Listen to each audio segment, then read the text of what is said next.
Dans ce passage, l'auteur décrit les étapes pour parvenir à la conscience cosmique et la manière dont cela est limité par l'esprit. L'esprit a tendance à diviser l'existence en deux, le côté supérieur qui est infini, calme et pur, et le côté inférieur qui est fini et rempli de souffrance et d'imperfection. La libération partielle de l'esprit consiste à atteindre la paix de l'unité infinie, mais la véritable liberté se trouve dans la participation au mouvement cosmique tout en restant ancré dans l'unité infinie. L'auteur explique ensuite comment, en progressant vers la conscience cosmique, l'esprit commence à se libérer de ses limites et à expérimenter sa connexion avec l'esprit universel. De même, les énergies vitales s'ouvrent à l'énergie vitale universelle et la conscience spirituelle s'étend à la conscience cosmique. Cette expansion atteint finalement la conscience physique, faisant réaliser que nos corps ne sont pas des entités séparées, mais capables de se connecter à la fois avec les autres et avec le cosmos. L'auteur souligne que cette évolution peut être accomplie en quelques années, accélérant ainsi un processus évolutif qui prendrait normalement des millions d'années. En éliminant les barrières de l'esprit, nous pouvons atteindre l'unité essentielle et l'étendre à tout l'univers, y compris la matière. Dans ce passage, l'auteur explique que notre conscience physique est capable de fusionner avec la conscience physique des autres et de l'univers. Cependant, cela ne signifie pas que cette fusion est facile à réaliser. Notre corps est le plus tendu, le moins conscient, le plus rigide et le plus résistant au changement, contrairement à notre esprit qui est flexible et ouvert à l'influence des choses supérieures. L'auteur souligne que cette résistance vient de la nature même de la matière. Par exemple, l'hérédité montre que certaines caractéristiques physiques ou blessures peuvent être transmises de génération en génération, malgré des vies différentes et des habitudes différentes. La résistance du corps est également visible dans la nature de la matière et des processus biologiques. L'auteur explique que dans l'univers, l'énergie suit des rythmes, des proportions et des combinaisons spécifiques. En physique quantique, les particules subissent une série de changements avant de revenir à leur état initial, suivant un certain rythme. Ces motifs répétitifs sont le résultat d'habitudes formées par l'énergie de la matière au fil du temps. Au fur et à mesure de l'évolution de la matière, des unités stables se forment et se répliquent. Cela peut être observé à travers la structure des éléments chimiques, où les éléments les plus stables se trouvent à la base du tableau périodique et les éléments les plus instables se trouvent vers le haut. Dans le domaine biologique, cette habitude se manifeste à travers la formation de structures cellulaires et de tissus complexes, qui fonctionnent selon des modèles habituels. Par exemple, le cœur continue de battre et de se régénérer grâce à des cellules habituées à ce mouvement constant. En résumé, la résistance du corps à la fusion avec la conscience des autres et de l'univers est due à la nature rigide et habituelle de la matière. Cependant, en comprenant cette nature et en observant les schémas répétitifs, il est possible de développer une meilleure appréciation de la matière et des processus biologiques. Dans ce texte, l'auteur aborde le concept de l'importance de l'habitude dans la nature et dans la construction de la matière. Il explique que chaque étape de développement, du plus simple au plus complexe, est influencée par les habitudes précédentes. La nature a dû reproduire ces étapes même dans la formation du corps humain, en commençant par une cellule unique et en reconstruisant progressivement toutes les étapes jusqu'à atteindre un rythme habituel. L'auteur souligne également que la volonté de l'homme de briser les atomes va à l'encontre de cette direction évolutive et perturbe les habitudes établies par la nature. Cela peut provoquer une instabilité générale des habitudes naturelles. L'auteur évoque également les conséquences potentiellement néfastes de l'expérimentation génétique et de la destruction possible de la vie par l'introduction d'un gène de suicide. Cependant, l'auteur suggère que peut-être le surmental pourrait utiliser ces changements pour créer une création plus fluide et plastique. L'auteur souligne enfin que notre corps, formé à partir de cette matière, a hérité de cette obstination à protéger les habitudes et résister aux changements, ce qui rend difficile l'évolution de notre conscience corporelle. Mais l'auteur suggère que si nous parvenons à éveiller cette conscience physique, nous serons capables de ressentir l'unité avec les autres individus et avec le cosmos.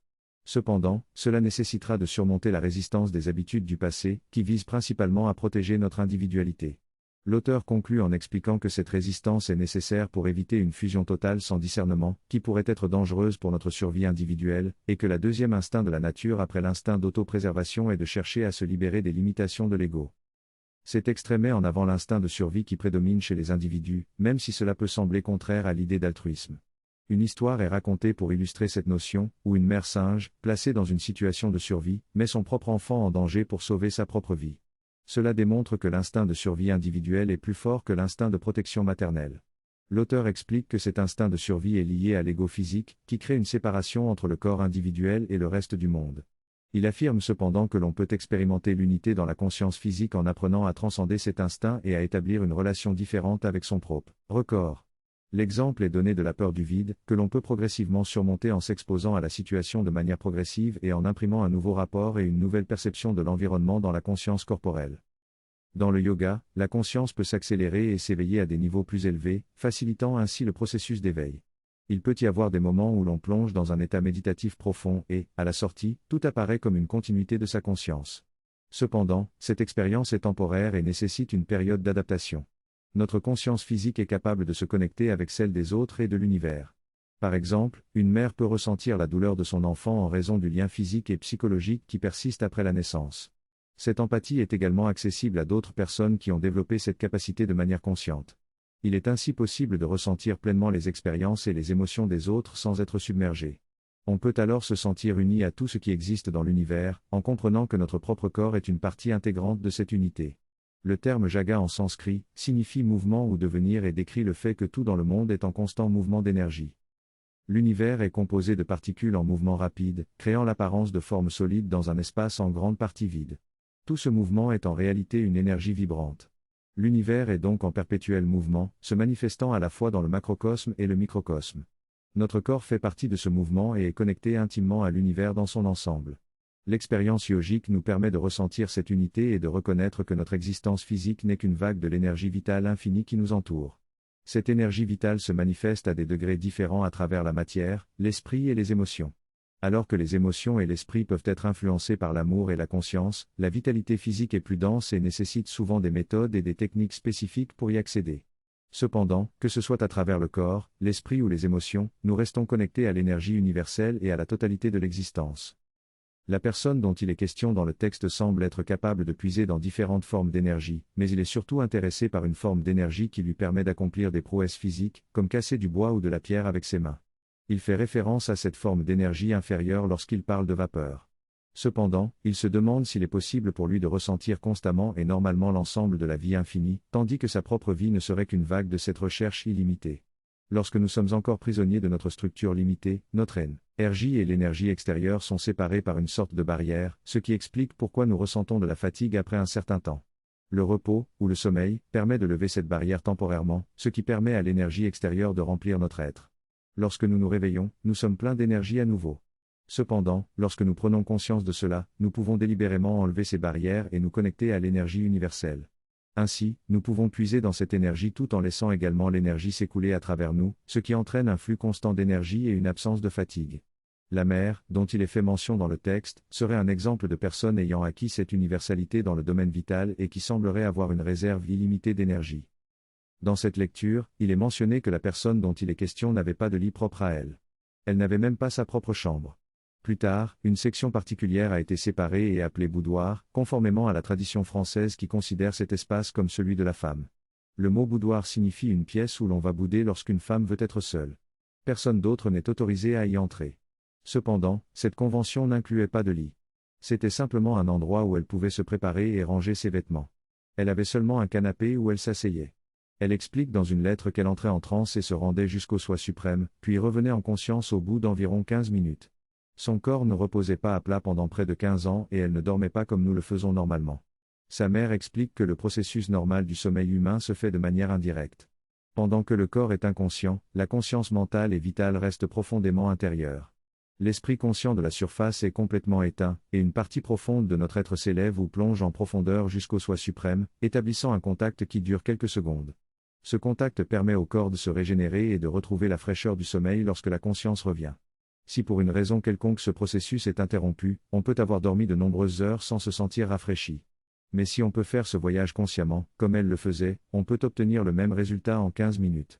Il est intéressant de noter que Léonard de Vinci avait également cette capacité exceptionnelle, qui est clairement d'origine yogique, qu'elle soit développée consciemment ou amenée par l'âme lorsqu'elle est incarnée dans un but particulier. Il dormait 1 heure par jour, mais cette heure n'était pas continue. Il faisait 4 pauses de 15 minutes toutes les 6 heures. Il faisait le même processus de voyage et de retour, puis reprenait ses activités. Cette capacité à puiser sans fin dans l'univers et à en canaliser l'énergie a une deuxième implication, les événements qui se déroulent dans l'univers sont enregistrés dans notre conscience comme se déroulant en nous. Par exemple, on peut ressentir l'approche d'une tempête avant qu'elle ne se manifeste physiquement, car il y a une accumulation d'énergie qui aboutit à la formation de la tempête. On peut le sentir se former et s'approcher, et même percevoir son intention, car cette formation d'énergie semi-consciente est liée à une conscience. Ainsi, grâce à notre corps d'énergie de vie universelle, on peut communier avec cette conscience ou intervenir pour la rediriger ou la modifier, de manière spontanée, sans effort, et comme il le dit, instantanément, et cela est normal, sans avoir besoin d'entrer en transe pour le ressentir. Cette conscience est toujours présente, même si on l'ignore parfois à cause d'autres préoccupations. Cela ne nécessite aucun moyen spécial, aucune magie ou aucun rituel occulte. En revanche, un occultiste peut être averti d'un événement seulement grâce à un avertissement extérieur, par exemple, quelqu'un lui dit qu'un problème est en approche, mais il n'a pas de connaissance directe de cet événement et ne peut rien savoir de plus que l'information qu'on lui a fournie.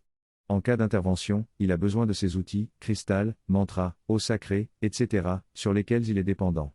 Ces outils ne sont efficaces que dans la mesure où l'occultiste peut y canaliser son propre contenu et cela peut parfois être trop pour lui.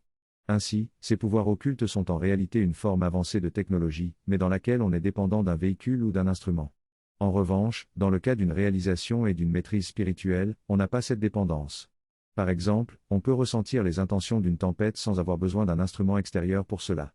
La différence fondamentale entre la réalisation spirituelle et la maîtrise, et la capacité occulte observée chez certaines personnes est que cette dernière nécessite des outils et des moyens extérieurs, ainsi que des connaissances et des informations venant d'ailleurs, tandis que la réalisation spirituelle permet d'avoir un accès direct et immédiat à la conscience universelle. Dans ce passage, il est expliqué que le yogi peut ressentir toute la multiplicité des existences en lui-même. Sa vie individuelle n'est qu'une vague dans cet océan infini de vie. Il peut se connecter avec les pensées et les émotions des autres êtres comme s'il s'agissait des siennes propres. Cependant, il est important de faire la distinction entre ce qui nous appartient réellement et ce qui provient de l'extérieur. Par exemple, lorsque des pensées négatives ou suicidaires surgissent, il est crucial de se rappeler qu'elles ne nous appartiennent pas et de les rejeter. Une fois que cette prise de conscience est faite, le reste du chemin devient plus facile. Dans ce texte, la mère explique aux enfants que la plupart leurs pensées ne viennent pas d'eux-mêmes, mais de l'extérieur. Elle les encourage à détecter et à reconnaître les pensées qui ne sont pas conscientes et à les ignorer, car elles ne sont pas les leurs. Elle affirme que cela peut être libérateur dans la vie quotidienne, notamment lorsque l'on souhaite se débarrasser de pensées distractives ou dérangeantes. Elle souligne que les désirs sont à l'origine de la pollution psychologique de l'environnement et que la plupart des contenus que les gens consomment, que ce soit dans les journaux ou sur leur téléphone portable, sont basés sur des impulsions de désir. Elle compare cela au calme et à la pureté que l'on ressent lorsqu'on se trouve en pleine nature, loin de l'agitation humaine. Elle met également en garde contre le fait de recréer cette agitation en ramenant avec soi ses propres inquiétudes et désirs. Elle conclut en soulignant l'importance d'être conscient de ses propres désirs. L'auteur parle du combat des désirs et des luttes. Il explique que les désirs sont souvent décevants, mais qu'il y a aussi des moments de joie lorsque les désirs sont réalisés. Il mentionne également que les pensées ne sont pas si importantes, car la plupart du temps elles sont des impulsions à moitié formées. Il compare les personnes qui ont des pensées claires avec celles qui ont un esprit désorganisé. Il explique que les pensées claires reflètent une éducation de qualité. Ensuite, il aborde les impulsions plus profondes qui déterminent la direction de nos pensées et de nos désirs. Ces impulsions sont plus importantes que les pensées et les désirs eux-mêmes car elles définissent notre nature. Il suggère que ces impulsions peuvent être individuelles et collectives, et qu'elles prédisent souvent notre futur. Dans ce texte, l'auteur explore la nature de la conscience cosmique et sa relation avec l'individu. La conscience cosmique est décrite comme une réalisation spirituelle supérieure, en lien avec l'esprit, la vie et le corps. L'auteur souligne que la conscience cosmique peut se manifester dans les 3 niveaux de l'individu, à condition que ceux-ci soient en harmonie. L'auteur note que cette réalisation de la conscience cosmique peut être considérée comme la plus grande unité, puisqu'elle englobe tout ce que nous pouvons percevoir et expérimenter dans notre monde matériel. Cependant, il souligne également qu'il existe des degrés et des étapes menant à une unité plus complète et véritable avec la conscience cosmique. L'auteur mentionne ensuite le rôle du moi psychique, qui joue un rôle important dans l'expérience de la conscience cosmique. Il explique que le moi psychique a une nature intime et personnelle, différente de celle de la conscience cosmique. Cependant, il indique que le moi psychique peut être un lien entre la conscience cosmique et les réalités matérielles, permettant ainsi à l'individu de vivre l'unité tout en étant conscient de la multiplicité.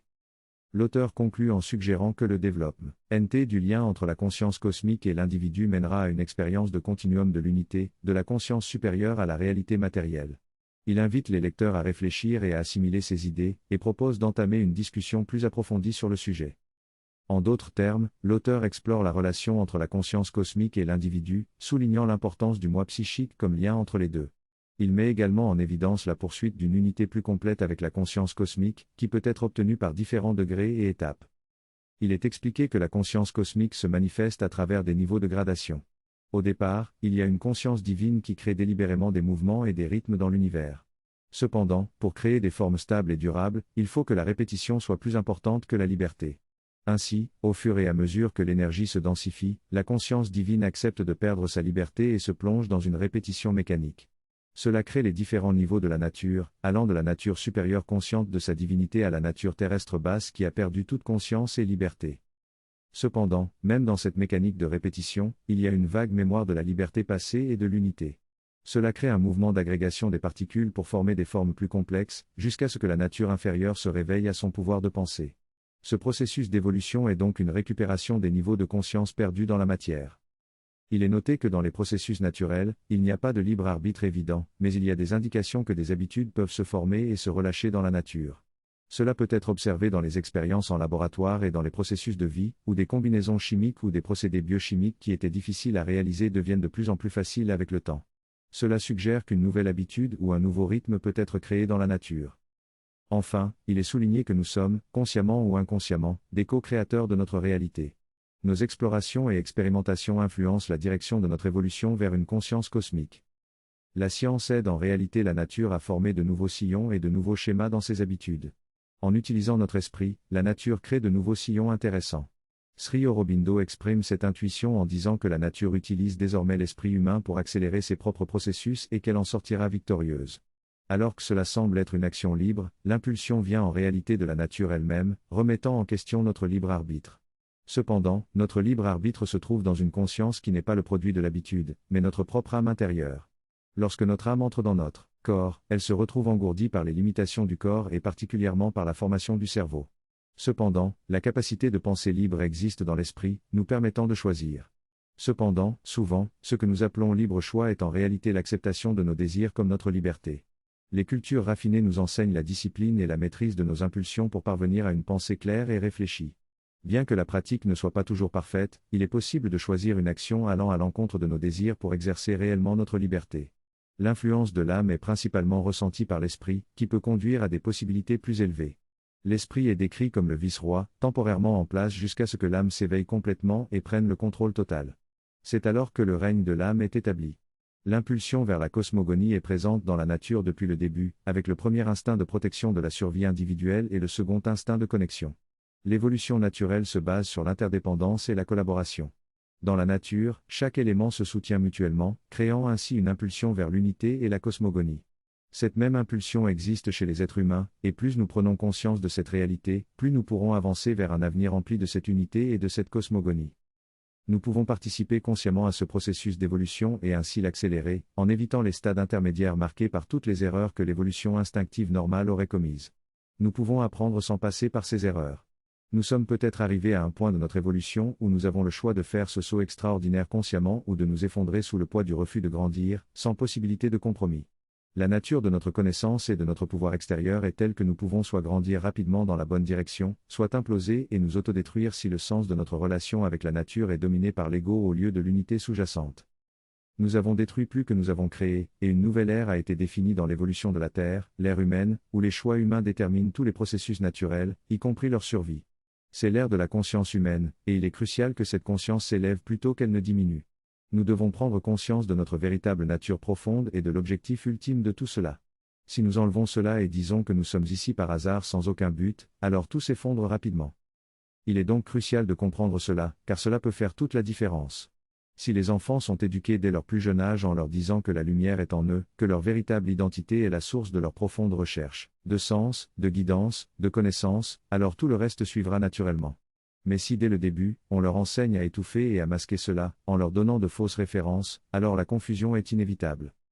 Cette base d'éducation permettrait aux individus d'être de meilleures personnes, car dès le départ, ils seraient conscients de leurs valeurs et aspirations supérieures, et leur référence serait essentiellement la vérité intérieure qui mettrait toujours les choses en harmonie, même s'ils sont obsédés par leurs propres intérêts. Leur comportement, en apparence égoïste, serait toujours en accord collaboratif avec les autres, car c'est la nature de la vérité intérieure, qui est unant tous les êtres. Sri Aurobindo a décrit ses expériences en détail dans son livre La vie divine et nous continuerons à explorer ces idées plus en profondeur dans les prochains textes. Il décrit comment il est possible de ressentir cette unité avec toute la création, d'être témoin de l'agitation cosmique et de partager les joies et les peines de toutes les créatures. En tant qu'observateur impassible, il porte en lui chaque acte, pensée et humeur. Le temps traverse son infinitude silencieuse. Ces sonnets illustrent donc cette expérience de fusion avec le cosmos et de communion avec toutes les formes de vie. Ils témoignent de la conscience élevée et de la réalisation de soi ultime que l'être humain peut atteindre en embrassant sa véritable nature profonde.